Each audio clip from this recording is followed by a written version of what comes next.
Hello Pisces, welcome to the Plaid Sheep Oracle. At your last reading, Pisces, we were talking about you going into the tower to kind of bring your energy into that space, with the tower symbolizing the status quo, some institution perhaps, some community, your own family unit, right? A structure that has stood for a very long time and that seems, impenetrable or too big to fall or change. And I think that maybe you've gone in there. And that you have found it really challenging.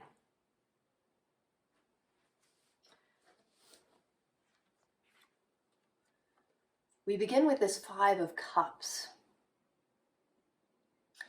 And, so two things. One, there's the kind of standard meaning of the Five of Cups, that there's disappointment or emotional hurt, loss. So you may be encountering this in some way. Maybe relationships are changing for you. If you in the past kind of did everything you could, maybe bent over backwards to maintain harmony in a situation and you're no longer doing that, right? You may be finding that a relationship that previously was lovely is now no longer lovely. Now that you're no longer towing that line. So there's that aspect. But then there's also, in this particular card, this pouring out.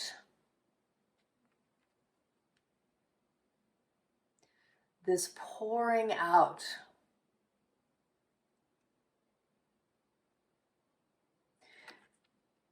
And I think that maybe, and that also has a dual aspect. There is the pouring that Source is doing all over you.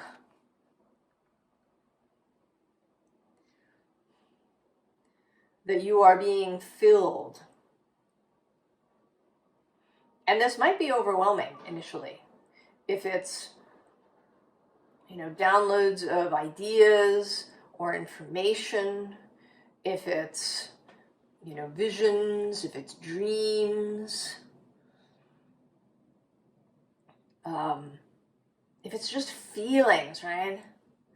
If you've gone through most of your life not really feeling loved, even if you knew intellectually that there were people who loved you, but you couldn't, right? Like you couldn't feel their love. You didn't allow that for yourself. This is now pouring over you. And this can feel overwhelming. And then there's also an invitation for you to pour out. And that may seem dangerous. Like there's this figure here sort of in front of the moon. Perhaps it's you kind of watching this going on and thinking, oh no.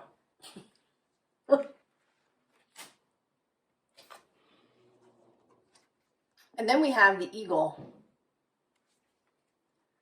Spirit, integrity, connection to the angelic realm. And this, I think, is here to give you some comfort. To give you some perspective, or the invitation to perspective. Because stepping into this situation with the intention of being a change agent you could rapidly, you know, get really wrapped up in the details and need to, you know, get a broader picture. So here you are, your golden egg, your heart, your intention, all the things that you would like to bring to this situation in the tower. All of the beauty, the perspective, perhaps ideas about how to proceed.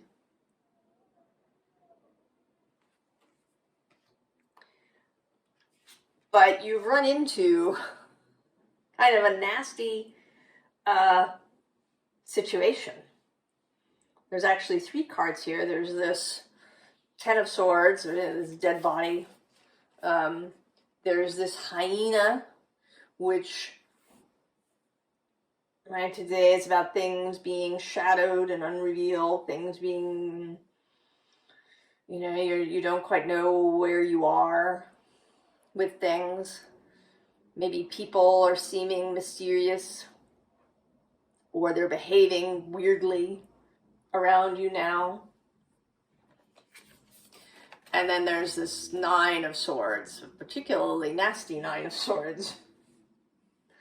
You know, very associated with this corpse of anxiety and fear. So I think, right, maybe you've run into all of this, both externally and then a little bit within, right? It's activating bits of this in you.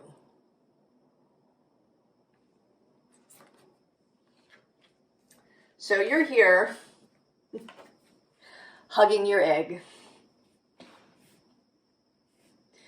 keeping your egg safe, right? Not wanting to expose your egg to these things. But I'm here to tell you that your egg can handle it. Your egg was created just for this purpose. It is the golden egg. You know, and gold is kind of inviolable. It doesn't tarnish. Other elements too, right? It's a noble metal.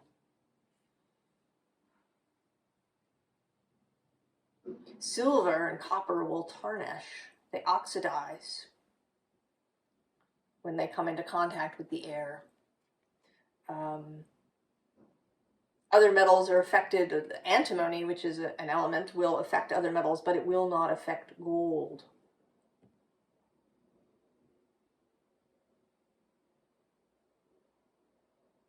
All right, it's one of the reasons that gold is so sought after, so prized, so coveted.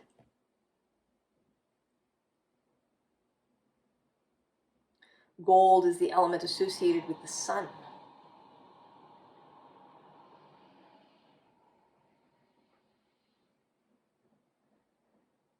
Right, and the sun is kind of inviolable too.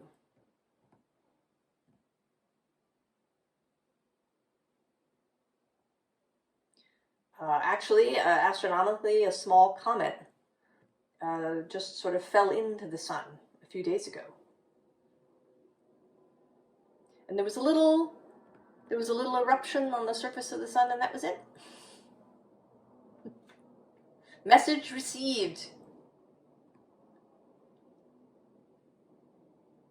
So this power of gold and the sun is in this egg. This truth of you, this heart of you, this desire you have to live in a more loving way, to see the world through loving eyes. This is inviolable. You do not need to protect the egg. And so we have Uranus, change. And actually right below it is this 4th house, home. And then this North Node, future. So this, I think that this tower, at least this first one, there may be many towers in your future, but I believe that this first one may indeed be a place that you consider your home. So quite possibly your family or intimate friend group. I mean, it might be a job if you really, maybe if you've worked somewhere for many, many years, if you consider it home in many ways. But this first tower, this first place that you're entering, feels like home, and that may be why this feels especially fraught. To, to shake up your home is that's an anxiety-producing, perhaps fear-producing process.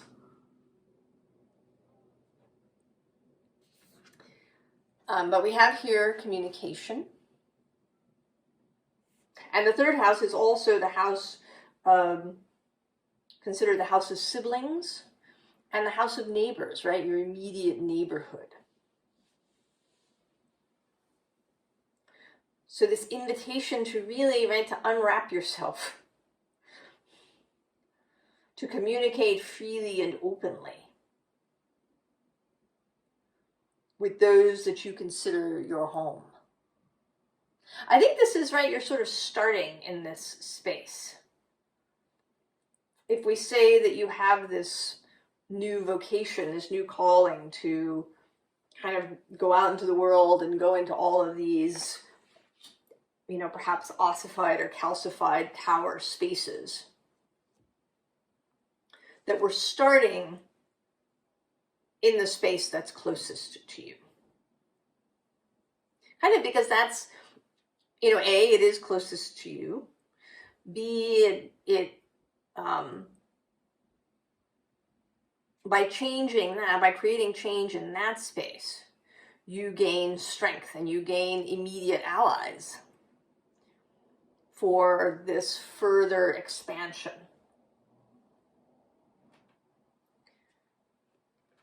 Because then we have relationship. 7th house. And this is all significant relationships. It can also include enemies, adversaries. But it is close, all that close, those close relationships. And then at the bottom of this deck, we have Juno, partnership. And Juno is also about commitment. And it can indicate places where we have felt betrayed in the past. So this really is about opening yourself up to honest communication.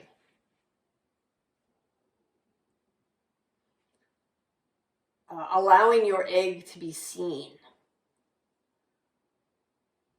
Now, this doesn't mean you have to share everything. There are things, of course, that you always keep private. For example, if you do personal divination with, tarot cards or scrying, or you don't necessarily have to share that. That can be a private practice.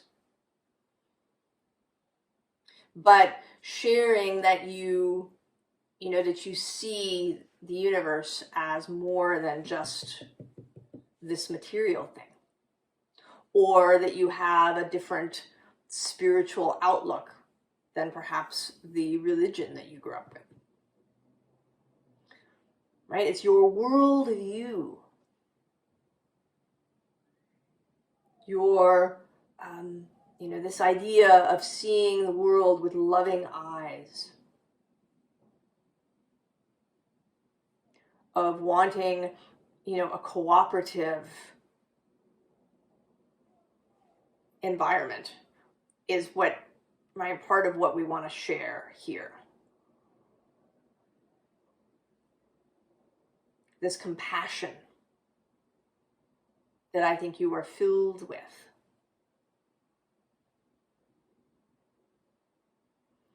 To, you know, just to walk through life undefended, right? Without these emotional defensive walls around you all the time. And so we have release. And here in this card, particularly release of what has died.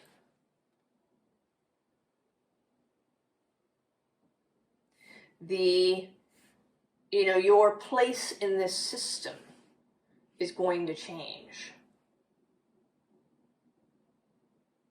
You're no longer going to slot back into your usual place when you meet, you know, with the denizens of the tower. And you have to let go of that. Whatever the previous dynamic was, you know, whether you were the kind one, the organized one, the capable one, the needy one, whatever you were, you're no longer going to slot into that. So the dynamic is going to change, and that's what you're after. But it does mean that you have to let the other thing go. And that it is in the process of releasing.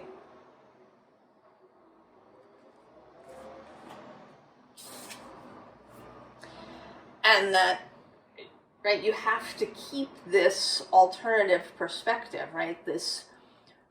Perhaps this eagle view of seeing things from height, or just, you know, seeing things from a different angle. It might be seeing things from outside, you know, maintaining an outsider's perspective, even when you're in a very well-known system.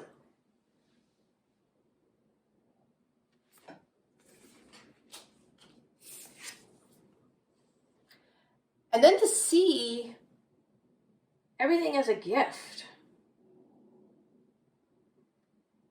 Right? What you learn in this process, particularly, I would say, the really difficult bits,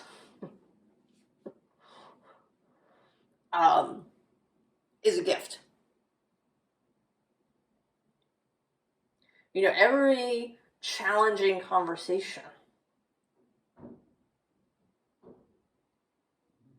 is a gift. Every time you manage, right, if you can find ways to, you know, perhaps hold different views than some people in the room, but all still feel connected to one another, all still have this loving eye view, right? The ability to create a win-win situation. Everything, all of that is a gift for you. That you then, right, it's like you're collecting all of these things. And then you can go share them. Right? You can go take this gift that you found, that gave you insight, and share it with other people. This first tower, you know, is really a learning process. It may well be the most difficult of all the towers that you go into. I mean, there may be others that are more ossified, more stubborn, giant, perhaps. But this Five of Cups emotional element that's present in this first tower is, I think, going to be the most difficult. And it's going to be your first experience of really exposing your egg. So we have this futility card, and I'm actually, it's the Seven of Swords. I'm seeing this as two, right? It's like too many things. There's this central sword, which has a real sort of clarity. It's kind of wanting to be grasped. But then there's all this other mental gack around it. Maybe other people's opinions. It may be your own confusion about what to do next. Maybe you have, different ideas, different approaches, different scenarios happening in your mind that you're playing out in your mind, rehearsing conversations. I certainly do that.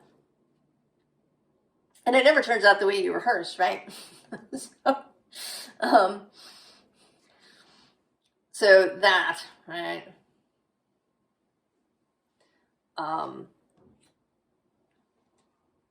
So there is some mental confusion, mental excess that's going on. I don't know that it's, these swords are all very well lined up. Actually, that's sort of true of this Nine of Swords too, right? There's a similarity between these two cards. So it may not be that you're, that it seems really confused or chaotic in your mind, but just that there are many pieces, many sort of thoughts, many ideas that are there.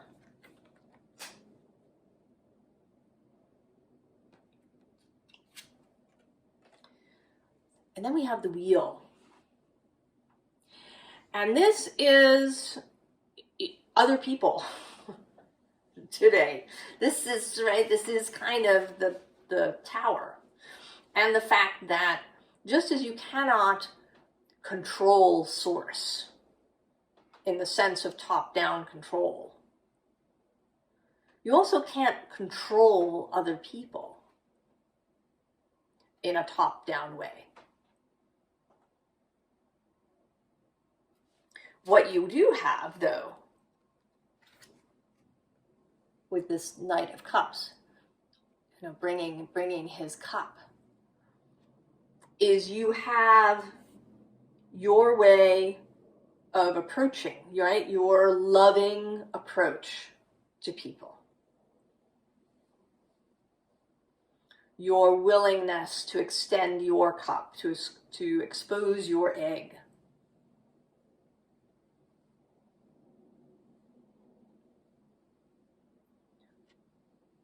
Right? And this can be really disarming, to enter a space with this energy.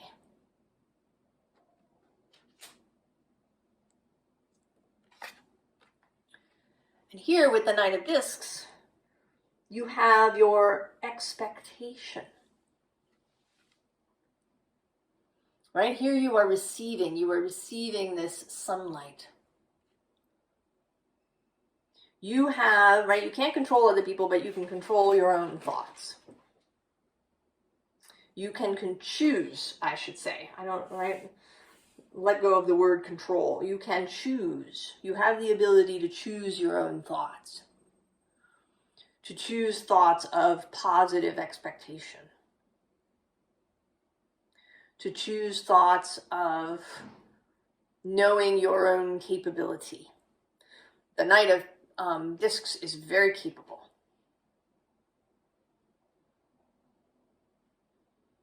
And he knows it, right? He can ride into a physical situation with confidence. I spent a lot of my working life in customer service and even in people management. And what I found very hard to teach was that ability to walk into a situation and ground it. So if I was, right, when I was manager and somebody would come back, say we're having, a problem with this customer, and I'd walk in and the situation was chaotic, just to walk in and ground it. And kind of the energy would all just settle. And you could find your way through to a solution. And you have that, Pisces. I mean, it's actually not an energy normally associated with Pisces. But it may be that with Uranus moving through Taurus, that's sextile to you, that you're finding a new grounding in yourself, that you're finding a much greater connection to this Taurus energy of your chart, whether you have a placement there or not. I mean, it might be, that you're Taurus rising, or that you have a Taurus midheaven, or a Taurus descendant, since we're talking about the 7th house and relationship, or a Taurus north node. But you have this ability. You have both the ability to expect the best and to be grounded in yourself. And for that energy, right, both, I see him both as receiving, right, this golden energy, and then also as this energy coming out of him in these concentric rings. So this cups and discs, water and earth energy with which you approach a situation is so much better than trying to control anything. And so then you get the Chariot. The ability to create movement and change. And this is kind of also, that it's not rushed. This is a calm and steady energy. And it's also related to Cancer and the home. And a nurturing energy. So all movement in a really positive, expansive direction. So advice. We have this 4 of Swords, which says rest. But I think that in actuality, what we're talking about is creating clarity, right? Now you're down to 4 swords. You had 7. And you've released some of them, you're down to 4. And underneath it, kind of as a confirmation, is this Ace of Wands. And then the Moon, which is traditionally your card.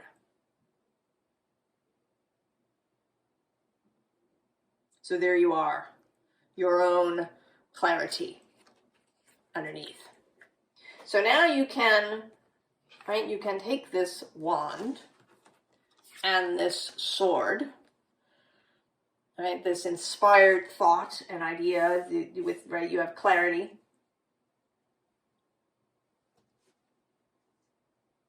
Don't complicate it for yourself. Right? That is a possibility, certainly with mutable signs as you are. Right? There's so many choices. Don't overthink it. Right? That's another aspect of this 9 and 7, right? The 9 of Swords and 7 of Swords. Between them is that 8 of Swords, analysis paralysis energy. So don't overthink it. Simplify. Be direct. Be direct in presenting yourself and in how you speak to people. Be direct. I mean, right, one can be direct and also kind at the same time. Directness doesn't mean tactlessness or bluntness. It just means that you're very clear.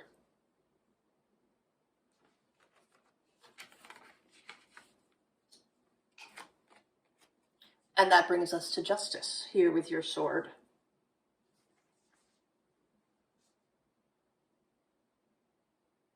Without a lot of personal doubts,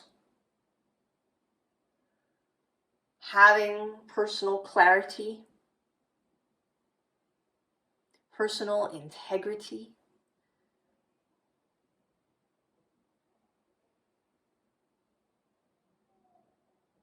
really, and associated with this, right, as the card of Libra, associated with this 7th house relationship and 3rd house communication energy.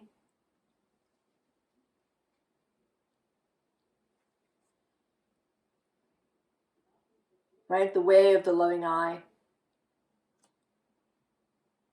the way of the open heart as you move through your tower.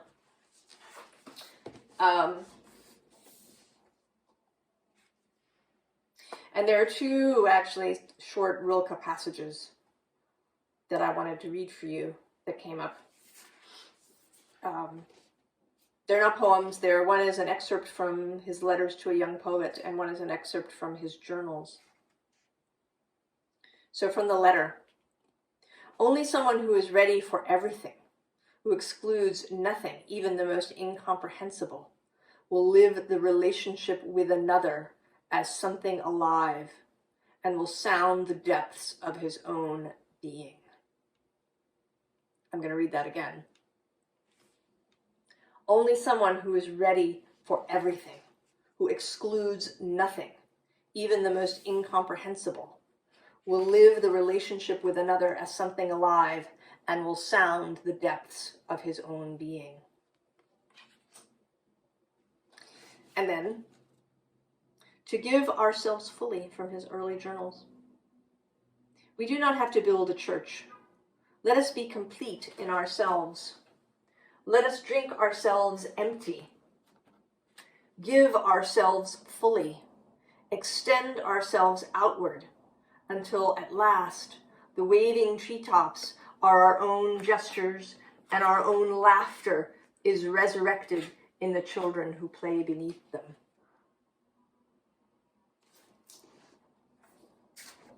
So Libra, Pisces,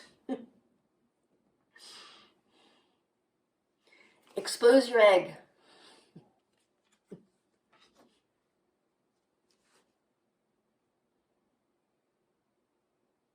I think you are doing so well, and that this is going to become a really joyful vocation in your life. When you begin to see the results both in yourself and others. I wish you all the very, very best, and I will see you next time. So long, Pisces.